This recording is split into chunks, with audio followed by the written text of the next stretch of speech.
Discovery চ্যানেলে man versus ওয়াইল্ডের programme হয়তো সকলেরই জানাশোনা।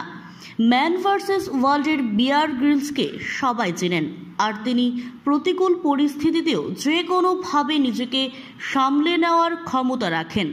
সেক্ষেত্রে গভীর জঙ্গলে কোনো আধুনিক উপকরণ ছাড়াই সব কিছু কাঁচা খেয়ে জীবনযুদ্ধ চালিয়ে যান তিনি। হয়তো ভাবছেন হঠাৎ করে কেন বিয়ার গ্রিলসের কথা, যার যুক্তিযুক্ত কারণ রয়েছে। ত্রিপুরাতেও এমন একজন ব্যক্তি রয়েছেন যিনি প্রতিকূল পরিস্থিতিতে নিজেকে জীবিত রাখার উপায় বের করে নিয়েছেন। অবশ্য তিনি জঙ্গলে থাকছেন না, থাকছেন শহরাঞ্চলেই। তবে কোনো কিছু রান্না ছাড়াই কাঁচা খেয়ে নিতে পারেন এই ব্যক্তি, আর এই বিষয়টি ওনাকে সবার থেকে আলাদা করে। কাঁচা মাছ মাংস থেকে শুরু করে ফলমূল সবজি সব কিছু ইনি কাঁচা খেয়ে থাকেন। সংবাদ মাধ্যমের তরফে কেন এমন করেন তা জিজ্ঞাসা করা হলে তিনি জানান, ওনার রুচি হয় তাই তিনি এসব খান। তবে এতে কোনো ক্ষতি হয়নি এখনো পর্যন্ত, বরং ওনার অনেক উপকার হয়েছে। ওনার নাম হারাধন বিশ্বাস। পেশায় উনি একজন সরকারি কর্মচারী।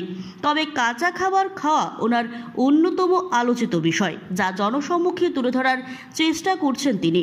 আর এই লক্ষ্যকে সামনে রেখেই সংবাদ মাধ্যমের সামনে সবকিছু কাঁচা খেয়ে দেখান তিনি। একবার দেখুন কিভাবে কাঁচা মাছ মাংস খাচ্ছেন হারাধন বিশ্বাস। ব্যুরো রিপোর্ট, দৈনিক প্রহর। যে কোনো সবজি, যে কোনো গাছ আমি খাইতে পারি, এটা আমি সামনাসামনি প্রমাণ করে একদম খাই। আপনি কবে থেকে এটা আমি শুরু করছি আজকে 2.5-3 বছর হয়ে গেছে। আমি যখন কৈলাসহর চন্দ্রপুর আরডি ব্লকে ছিলাম তখন থেকে আমি স্টার্ট করছি এটা খাও। 3 বছর এখানে চাকরি করতাম, এখন এখানে আইয়া বসছি ট্রান্সফারিয়া, কখনো খাই। ওইখান থেকে আমি এটা শুরু হয়েছে আর কি ভাববা আপনার এই? আমার ইচ্ছা হয়েছে যে আমি এমন একটা কিছুই করুম যাতে ভালো একটা প্রতিভা পাই, এই কারণে আমি এই জিনিসটা শুরু করছি। আর আমার খুব ইচ্ছা বিয়ার গ্রিলসের মতো হওয়ার খুব ইচ্ছা আমার। উনি যে এইভাবে করে ভিডিও, এইভাবে করার চেষ্টা আমার। প্রথম দিনের অভিজ্ঞতা আপনি কি খেয়েছিলেন? প্রথম দিন আমি তো পেঁপে, তারপরে একটা আলু, এরকমই খাইয়া জাস্ট প্রথম 7-10 দিন এইভাবে ট্রাই করছি। এরপর আস্তে আস্তে ব্যাংক ট্যাঙ্কের দিকে গেছি লাস্টের দিকে।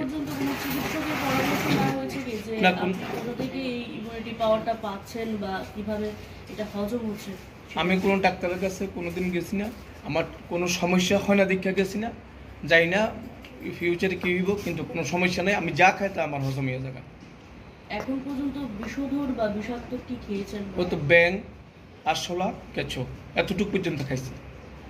আমি আগামীতে সাপ, বিচ্ছু দিয়ে খাওয়ার ইচ্ছে আছে, যদি কোনো ডাক্তার আমার সঙ্গে থাকে, নাহলে আমার দ্বারা সম্ভব হতো না। হারাধন বিশ্বাস। হারাধন বিশ্বাস।